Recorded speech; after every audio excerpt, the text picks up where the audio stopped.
carboidrato de cloral, o anestésico. Aqui começa a fazer cirurgia, porque você começa a fazer substâncias anestésicas gerais. Vocês estão vendo aqui, ó, esse é um pouquinho mais velho, mas também na Alemanha. E esse é o pai de toda a indústria farmacêutica.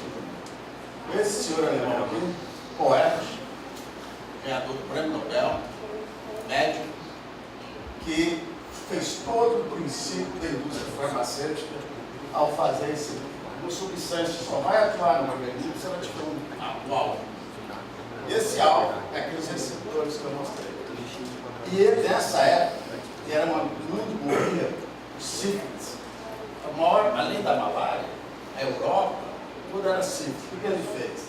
Ele começou então a fazer a química de moléculas. Ele desenvolveu vários produtos derivados de peculiares. E ele era médico e ele começou a testar esses produtos, os próprios pacientes dele. E esse composto ele chamou de composto 606, porque ele fez 605 quimioforativo. 606, né? Isso deu origem ao salva-sangue. Isso é um produto tóxico, mas salvou a humanidade da morte por essa sífilis. Ele recebeu vários processos, porque não tinha, ele testava em pacientes, muitos morreram. E daqui sai a indústria farmacêutica do mundo, que cria a chance de você manipular moléculas e achar a sua estrutura. Essa é uma história muito bonita. Quem tem diabetes sabe muito disso aqui. Diabetes até os anos 20, todo mundo não via diabetes comigo, não tinha tratamento. Esse senhor aqui era um médico, dava aula no interior do Canadá, e ele um dia estava preparando uma aula de carboidrato, sabia que tinha laboratórios, e estudou à noite, segundo conta a história, e ele sonhou à noite que tinha uma experiência que ele achava que tinha uma substância que podia controlar a diabetes. Ele acordou, não foi dar aula, é interessante, não foi dar aula, e foi procurar quem no Canadá estudava diabetes. E ele encontrou o pessoal de Toronto, largou tudo que ele tinha e foi para Toronto. Chegou em Toronto, ele já tinha um grupo dele, o resto dele, eles começaram a fazer e ele colocou esse rapazinho, que era um estudante de medicina, para ajudar ele. Ele não sabia nada disso. Esse rapaz, eles fizeram então o experimento, tiraram o pâncreas da transposição e descobriram a insulina. Ao descobrir a insulina, eles não sabiam que era insulina, eles começaram a injetar aquele extrato do paciente e viram que melhorava. Então, isso desenvolveu então a insulina. Ele foi para o Canadá, os Estados Unidos, apresentar esse resultado no Congresso, estava a Lilly, no laboratório vendo. O cara viu que foi se desinteressa, porque hoje a Lilly é o distribuidor. Bom, o que foi interessante que eles ganharam o Prêmio Nobel de Física, mas esse ele não ganhou. Porque naquela época não se dava, não podia dar Prêmio Nobel para quem não era, tinha curso superior. Isso só foi feito uma errata 30 anos depois, que ele foi, na verdade, um grande descobridor, só que era um estudante. Então, mostrando que essa foi uma grande, hoje você não morre, você controla bem. E aí vem a outra avanço importante, né? Sulfas, que é onde bactéria. Aí vinha, você curava uma doença, a pessoa evoluía, vinha uma segunda, que eram as bactérias, infecções. Vem as sulfas, aí veio o clonazepam. Foi o primeiro antibactericida, né, que foi produzido, e até hoje está aí, que começaram a controlar a infecção. Pasteur depois desenvolveu a asepsia, tornou isso mais controlado. Entretanto, está aqui a revolução. Esse é talvez o grande divisor de águas. Aumenta a expectativa de vida, vinha, aí vem as grandes infecções, as gripes, qualquer gripe espanhola, todas as gripes, infecções, e você não tinha como tratar. Foi então descobre a penicilina. Isso nós estamos usando já antes da guerra. Para quem não sabe, foi descoberto por acaso. Ele saiu de férias, trabalhava com fundos, deixou as placas tudo sujas. Quando ele volta depois de 15 dias, algumas placas não tinha crescido nenhuma bactéria. Ele foi ver, tinha um fungo, aquela sujeira que ele deixou, que produziu um produto e depois se isolou e deu origem. Isso foi antes da guerra. Entretanto, aí ele une outros pesquisadores, de 41 anos, grande, aliás, na Segunda Guerra Mundial foi o pico maior desenvolvimento de medicamentos. a necessidade que você tem. Ele foi para os Estados Unidos, uniu com esses mais dois aqui, o Chain, o Florey, e fez então a penicilina no frasco. Salvou muita gente na guerra, e até hoje você tem, eles foram prêmio Nobel em 1945, bem até. Aí vem a tuberculose. A tuberculose é o segundo maior problema de morte. A bactéria que a penicilina não matava era resistente. Desenvolve então a streptomicina. Esse é um russo, foi dos Estados Unidos, e ele ganhou o prêmio Nobel. Vocês estão vendo que os avanços do tempo, as doenças e... Bom, faltava então de novo o prêmio Nobel, né? Acontece que vem a Segunda Guerra Mundial, vem o horror de usar cobaias humanos, e isso vai para o Tribunal de Nuremberg. Quando vai para o Tribunal de Nuremberg, muitos foram condenados, e se criou então as normas para se estudar esse ou seja, o paciente não pode ser tomar medicamento se ele for pré-assumido, e tem que ter teste animal antes, etc. E isso cria base para criar a indústria farmacêutica. A Alemanha perde a guerra e todos aqueles pesquisadores, inclusive o Einstein, que estava lá, migra fundamentalmente nos Estados Unidos. Nos Estados Unidos surgem as corporações. E aí surgem todas elas, e você vê hoje, fazer um medicamento, a indústria que mais investe em pesquisa e desenvolvimento do mundo é a indústria farmacêutica. Disparado. A gente acha que é avião, que é a NASA, não é. É a indústria farmacêutica mais do que todas e a de maior risco. E os custos muito altos, porque é muito complexa e muito longo o processo. E aí se desenvolve então química sintética, unibiótico, estatísticos, médicos, e forma então a indústria. E aí então, como é que eu faço? Eu acho um alvo, o que é o alvo? O Poetes falava, o receptor é a doença que está. Eu faço um grande número de moléculas, milhares delas, jogo nesse alvo, separo-se melhor, eu melhoro essa substância que ligou, eu me levo para aqui e vou desenvolver. Isso demora mais ou menos 10 anos e hoje não custa menos de muitos bilhões de dólares, depende aí do sal, mas muitos bilhões. Pode chegar a 1 bilhão dependendo, mas é uma área que conta, né? E aí você tem, para fazer isso, mais ou menos aqueles estudos pré-clínicos, eu falei do Código de Nuremberg, você tem que fazer toda a material de testes animais. Você não pode passar para humanos sem mostrar que isso não é tóxico para o animal, isso não é. Depois vai para humanos, aqui você gasta 24% dos recursos. E no humano tem as fases clínicas 1, 2, 3, onde vai grande quantidade de recursos, e só aqueles que chegam aqui e aprovam, vai para a aprovação. Então isso aqui é como se você testar 30, 40 mil compostos, chega com um deles que tem uma atividade. É muito risco e muito trabalho. Agora, e aí surgiram as corporações. Essas empresas, a maior empresa do mundo hoje é a Pfizer, Johnson, Novartis, Merck, Roche. Essas são as empresas fundamentalmente globalizadas, mas de capital quase todas americanas, dominam praticamente todos os grandes medicamentos. São elas que podem controlar, os Estados Unidos podem controlar o mundo todo. E isso é o que nós vamos ver.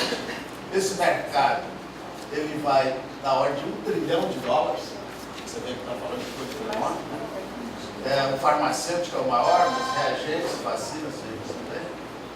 E o mercado brasileiro é o mercado que é 1,2% disso aqui. Então você vê que o Brasil é um mercado grande, população grande, mas aqui o governo é o único responsável pela conta, não deu isso para a complexidade hoje. Então você vê aqui, o mercado do consumo. O que é mais curioso é ver aqueles que mais investem são os que mais consomem. Então eles fazem medicamento para eles mesmos. Tá? E medicamento para eles mesmos e medicamento que tem mercado valor. Então, lá não tem doença tuberculose, eles não querem saber de tuberculose. Lá não tem malária, eles não querem saber de malária. Então, isso gera então, um problema. Então, você tem Estados Unidos é o maior produtor e o maior consumidor. Depois você vê a Europa, de novo também, e o Japão. Aí você vê o resto do mundo. O resto do mundo faz nada, e não consome nada. Veja que a América Latina, que a África, olha aqui, os países europeus, não consomem mais do que 1% desse alimento. Conclusão, as pessoas continuam morrendo ainda por causas banais. Então, o grande problema é esse. Essa arma poderosa do bioma gerou uma diferença do mundo rico e do mundo pobre extraordinária. E isso é um mecanismo de barganha. Então, o que a gente está vendo aqui é que, mesmo quem faz medicamentos hoje, alguns países, poucos países do mundo, os Estados Unidos é o que mais faz, o Japão, da Europa, Alemanha, França, Reino Unido e a Suíça, e um pouquinho ali. Então, isso significa que é muito parecido com o setor de armas. Tá? Uma questão muito... Bom, os investimentos para fazer da indústria são altos. Você vê que são bilhões de dólares que a indústria tem. Atualmente, a indústria investe quase 120 bilhões de dólares. Isso seria como você ter o Ministério da Ciência e Tecnologia, os 4, 5 ministérios nossos, só para a parte da indústria. Então, é um mercado, é uma coisa que elege presidente, que muda toda a questão do Senado da Constituição americana, é por causa de uma lei que está mexendo com o plano de saúde do mundo. Entendeu? Então, isso é uma coisa enorme. Agora, aí você pergunta, investe tantos bilhões nos medicamentos novos tem caído. Nós chegamos a ter 53 medicamentos em 1996, vai cair, estabilizou, não mais do que 20, 30, por isso que custa 1 bilhão esse palavra, eu jogo 30, 40 milhões para o mundo, e esse mundo precisa de ganhar mercado, então a tendência é que cada vez mais os medicamentos vão ser mais caros, cada vez mais. Esse mais caro pode chegar a 200 mil dólares anos, 300 mil dólares anos para um paciente. E nós vamos chegar a ver isso. Outro que aí veio, vocês estão vendo aqui, um francês aqui, na verdade ele é italiano, ele desenvolveu aqui o primeiro medicamento agora para curar outros, melhorar sintomas. É uma coisa que você não curava, é que desenvolveu os anti-histamínicos. Sempre vai ganhando, você vai melhorando a qualidade de vida e você vai surgindo no tempo. Agora vem os problemas. Esse é o exemplo mais cruel que todo mundo já conheceu, um parente, um amigo, na década de 60, 70, as crianças nasciam da talidomida, era um medicamento que foi feito na Alemanha, medicamento que muito com cuidado e fazia malformação, porque as mães usavam no terceiro trimestre para tirar enjoo. E ele não foi testado em mulheres grávidas, não pode testar, então, quando os Estados Unidos não aprovou esse medicamento, você vê como é que as leis são duras. Então, o Brasil e os países, tem mais de 20 mil casos do mundo no Brasil, várias empresas. Faliu, o governo brasileiro paga essas pessoas uma indenização, isso é outra grande revolução dos medicamentos. Aqui, problema social da mulher, emancipação. O grupo americano desenvolve os anticoncepcionais. Isso é uma grande mudança de comportamento no mundo que mexeu com toda a questão cultural, toda a questão da família, toda a questão do planejamento da mulher, que são os hormônios, e isso mudou, a igreja foi contra. Então, a revolução que essa área tem feito está aí até hoje. Aqui o medicamento de plantas, até volta as plantas para medicamento para câncer, isso aqui é derivado da fixação. A planta que está aqui no Brasil, muito de Madagascar, essa Maria sem vergonha, dão esses produtos para tratar leucemia. Esses são os mais novos medicamentos de planta para câncer, o Taxol, são um tipo de pinos que eu falo nos Estados Unidos. Hoje ele já tem 105, muito usado, muito mesmo, para câncer. E aí vem outro marco divisório. Ciência básica, mudando o mundo. 50 desenvolve conhecimento dos caminhos da DNA. Faz toda a descoberta do nosso clique sobre o código genético. Em princípio, é um paper que tem 2 páginas, se alguém ler um dia, é um paper de 2 páginas na Nature, e que muda, divide o mundo em 2 partes. E aqui, de novo, quem aproveitou? São os países que estavam preparados para essa disciplina. Surge agora aqui a capacidade de você mexer, modular, fazer mudanças enormes, inclusive da célula tronco, da ioda, terapia gênica, coisas que vieram 25. E aí surge o problema das vacinas. Outro grande avanço que surge em função muito desse trabalho, as pessoas morriam muito de problema de vacina. Aí começa a surgir a grande luta para fazer vacina. Esse aqui é o Jonas Salk, que é hoje tem um grande instituto americano que cuida disso, que desenvolveu vários tipos de vacinas, né, então vamos ver, e que muda o mundo. Eu sei que todo mundo conhece, hoje ninguém mais tem, só quem não trata, paralisia infantil, essa é uma grande distribuição. Eles, todos, poliomielite, né? Fez a vacina oral, com um grande avanço, mudou totalmente do meio hoje, pessoa em cadeira de roda mais. O Brasil, do Brasil, o que a gente chegou a fazer? Essa foi a única, das poucas descobertas que o Brasil fez, importante.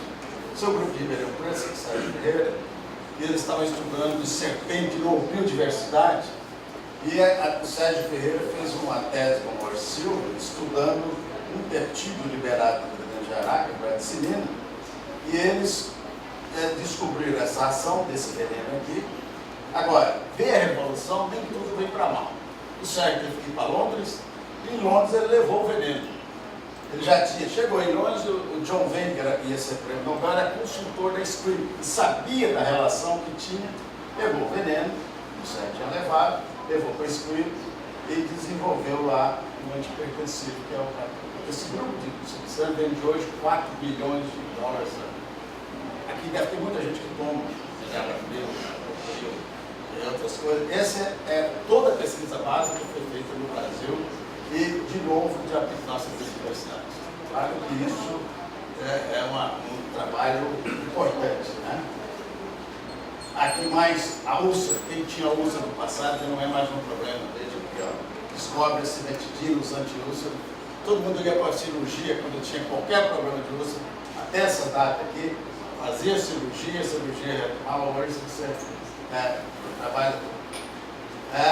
Depois você tem depressão, uma doença que ninguém conhecia porque era doença não se sabia que era depressão. Hoje se sabe que cada 10, 3 ou 4 tem depressão. E a depressão é um fenômeno mundial, mais das mulheres. Desenvolve o Prozac, fluoxetina e os demais. Hoje é uma doença perfeitamente tratável, já não tem controlável. E isso tudo passa nos países. Você não pode, tomar uma vez, vai ficar o resto da vida, você nunca vai tirar isso, porque é uma mudança genética. Muitas vezes tem, né? Então, não tem. E aí, a mudança masculina, como tem o exemplo feminino, veio o Viagra, que revoluciona completamente nos finais dos anos atrás a questão do envelhecimento peniano. Então, vocês estão vendo que tudo isso é muito importante. Se você olhar desde aqui, nós estamos aqui dentro das medidas que eu falei, você vai crescendo, isso aqui é a complexidade, vai crescendo, vai fazendo, e trata a hipertensão, os tranquilizantes que eu não falei, artrite que eu não falei, os beta-bloqueadores, aí câncer até 20 anos atrás, ninguém morria sem nenhum tratamento. Com a biologia molecular, começa a desenhar droga, começa nas décadas de 80, que hoje a maioria dos cânceres é totalmente tratável, totalmente tal, e graças a essa droga. Hospícios. Vocês lembram que toda pessoa que tinha esquizofrenia ia para o hospício. Isso ia até aqui. Daqui para cá, hoje é uma doença completa, a maioria dos casos controlável, na família, porque se desenvolveu drogas para o sistema nervoso central. Aqui são tranquilizantes e nós estamos aqui, em 2010, 2012, o que vai vir aqui? Aqui vem um novo mundo. Aqui era o foco bioquímico, aqui é o foco na molecular, agora é genômico. Essa ideia de ter célula-tronco, de ter uma vacina, um DNA que vai curar uma vacina, de você controlar, e aí surge um outro problema. Você vai tratando, a população vai envelhecendo. Aí doenças que você não via, porque morria antes, vão aparecer, que você não trata hoje. Alzheimer, Parkinson, doença degenerativa. Então, esses são os grandes problemas. E surge um segundo problema. Quem paga a conta? Por quê? A aposentadoria foi feita a lei lá com 50, 60 anos de sobretudo. Aposentava, via 10 anos e morria. Então você fechava. Quando você aposenta por 60, vai a 90 e vai consumir recursos, saúde, hospital, e aí isso gerou, essa é a lei, a briga dos Estados Unidos. Quem paga a conta? E é difícil. E a conta tem que pagar pelos mais ricos, não tem jeito. Se for fazer, não tem outra maneira. O seguro não quer pagar. Então, isso tudo é uma coisa está levando a outra. Né? Agora, outra, o que a indústria pesquisa? Doenças que dão mais dinheiro. Doenças crônicas, câncer, especialmente as doenças deles. Você não está vendo aqui de tratar de leishmaniose, tratar de tuberculose, é isso aqui. Especialmente aqui o mercado quer, e essa é uma doença do envelhecimento. Então, isso que vai o dinheiro todo aqui, e por isso já doenças negligenciadas. O país da África, o Brasil, ainda não tem para tratar as doenças clássicas da vida. Né? Então, no Brasil, o Brasil é um mercado bastante grande, mas o Brasil é totalmente dependente de tudo que tem. Não produzindo praticamente nada, tudo é importado. A nossa ciência não resolveu absolutamente nada disso. Entendeu? E nós estamos aqui, temos uma indústria forte em algumas áreas, mas é uma indústria de empacotamento. Ela compra, empacota e vende. Você pode ver aqui, ó, em 2011, o Brasil é o 6º maior mercado de medicamento do mundo. É o 6º também, economia do mundo, 7. Só que a economia, só que tem muita gente, o governo compra e não fazer nada. Então, tudo. Compra tudo, né? E as nossas indústrias aqui, aqui são as maiores, são todas indústrias que têm zero de pesquisa, muito pouca pesquisa, e que não tem, e que estão sendo vendidas pelas grandes corporações, porque as grandes corporações querem entrar no mercado. E quando elas entram, elas põem preço do jeito que elas mais ou menos querem. Né? Olha aqui, o que deu certo no Brasil? Lei de genérico. Lei de genérico é que, se no caso do medicamento que perde a patente, surge o genérico é livre, conforme, cai o preço. Então, a grande indústria, por exemplo, ficaram ricas, as grandes indústrias, venderam genérico. Só que o genérico é para medicamento de doença que tem pelo menos 20 anos, uma droga que fica 20 anos de patente. Então, as grandes câncer, as coisas, tudo vai para o SUS. E hoje, quem paga tudo é o SUS. Então, você não tem. Olha aqui, foi falado dessa coisa. Nós dependemos, se eu somar o nosso déficit comercial em dólar de medicamentos, mais de equipamentos, de insumos, nós temos 10 ou 12 bilhões de dólares. Isso é todo o estado da produção de manufatura do estado de Mato Grosso.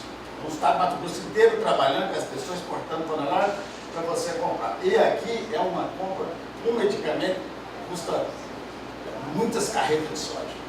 É uma relação muito, né? Então, outra coisa complicada é isso. Quem compra medicamento? A classe A, que somos nós aqui, nós podemos comprar e nós gastamos em média $200, né, de consumo médio por ano, né, que é o que compra, é muito pouquinho. Uma classe B, que é muito difícil, por exemplo, o pessoal que ganha menos ainda, compra esse tanto e consome. Esses 50%, tudo o SUS que paga. E mesmo assim, se eu adoecer e precisar de um medicamento que custa $10 mil, eu vou para o SUS. Conclusão, não há sistema que segure isso. E não há, e porque as pessoas estão vivendo mais. E aí tem outro reflexo da previdência social. Então, o sistema de saúde do mundo, com todo o sistema esse é o maior problema que se tem hoje. Como conciliar aumento de expectativa de vida, gastos com saúde e manutenção das aposentadorias. Né? E aí vem a questão da inovação, que ele vai falar. Inovação, para quem não entende, é criar uma novidade, né? É um produto, não é patente, é produto. Isso é o que o mundo inteiro que traga melhoria. Só que a gente não consegue fazer isso no Brasil, como já foi falado, pelos inúmeros problemas, porque o Brasil é um país burocrático. E é um país pacífico, ele é capaz de suportar as coisas e ficou fora do player. Pode dizer que é o 6º, é o 7º, não é nada. Tudo isso parece números que, na verdade, não competem com o mundo. Né? E aqui foi dito lá, por que nós não inovamos? Porque isso aqui é inovar esse risco. Você tem um prêmio de carro, tem que atravessar aqui. está vendo que está cheio de caveira embaixo aqui, e a maioria morre. Aí você vai largar um emprego ruim na universidade, mas é estável, um doutor, e vai ficar, e aposenta para entrar aqui, não vai. E quando você entra aqui, todo mundo é contra você. Você vai. Então, isso é a cultura da inovação, nasce nas crianças. E nós, o que nós queremos para nossos filhos? A maioria. Que ele seja um emprego público em qualquer hora do público. Hoje a maior indústria que tem aqui é a indústria de emprego público. É totalmente o contrário. E aí você não tem, né? E aí você vê, ó, cada ano nós estamos devendo, nossa conta comercial não fecha, porque a gente joga a maior parte da sorte, das coisas para pagar, essa coisa que vai para fora, isso está aumentando e a perspectiva é muito preocupante. Muito preocupante. Vocês estão em ideia? Israel é um exemplo muito bom. Israel é uma terra. O judeu nunca teve guerra, mas ele tem cultura, tem coisa. O que eles têm?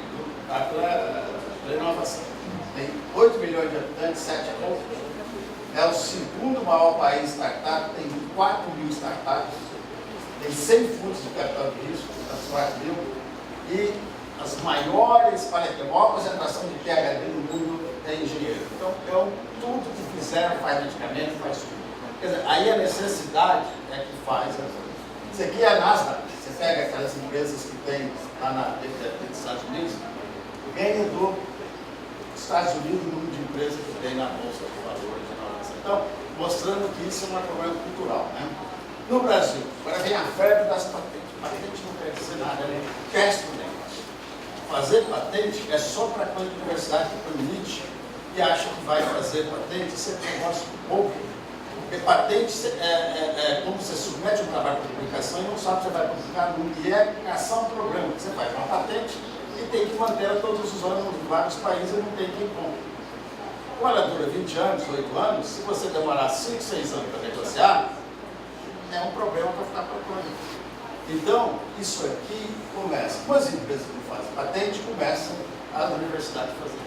E aí surge, está vendo agora, patente acadêmica. Você põe no currículo, não tem patente, ninguém vai checar aquilo, vai virar produto, e é mais um engodo. É mais um engodo. Agora, engodo é ignorância. As pessoas fazem isso porque não leem, porque coloca qualquer pessoa para cuidar de cada pessoa. E aí gera essa cultura de que patente é uma coisa que serve para alguma coisa.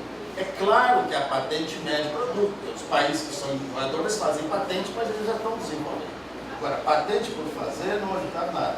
E aqui, ó, a Unicamp é campeã, a USP, Minas Gerais, agora viraram a contar patente. Encerrando a universidade, estão aí contando as patentes. Mas você vai perguntar os produtos. Ninguém pergunta.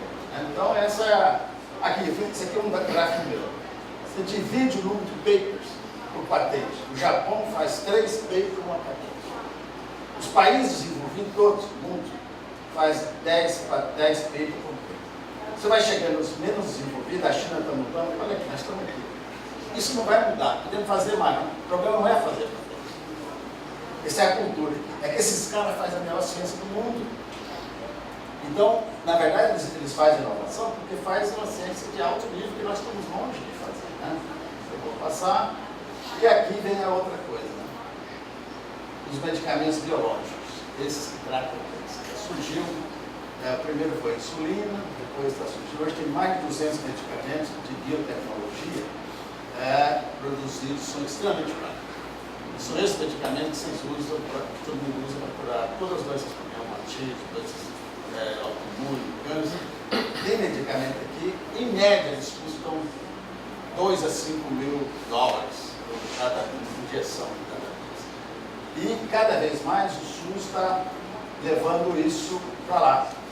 Então, o número de medicamentos biológicos está aqui, 3 por ano, 4, 3. Só que quando ele sai, o Estado consome. Por que você quer? Todo mundo quer. Os nossos filhos não querem, toma esse.